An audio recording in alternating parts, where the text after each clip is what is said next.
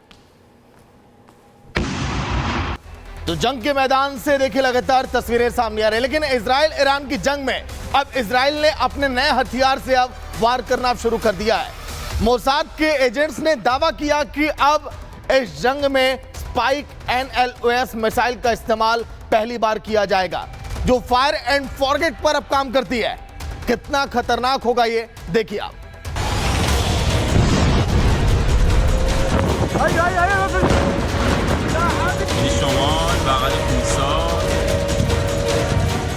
Iran और Israel की ये जंग लगातार घातक होती जा रही है। इजरायली खुफिया एजेंसी मोसाद ने अब जो खुलासा किया है वो काफी घातक है।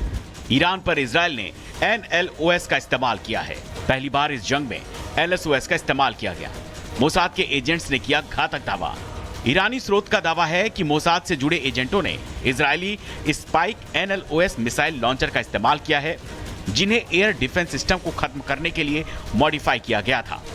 अब ये सिस्टम पूरी तरह से ऑटोमेटेड है और इंटरनेट के जरिए रिमोट कंट्रोल किए जा सकते हैं। स्पाइक NLOS मिसाइल लगभग 50 किलोमीटर रेंज तक मार कर सकती है और इसमें लाइव वीडियो गाइडेंस सिस्टम होता है, जिससे ये छिपे हुए या फिर चलते फिरते टारगेट जैसे कि रडार और मिसाइल लॉन्चर पर बेहद सटीक हमला कर सकती है। ये इसे गोपनीय ऑपरेशन के लिए आदर्श हथियार बनाता है। 3 से 5 फीट की लंबी है ये मिसाइल, एक बार में 10 टारगेट मार सकती है।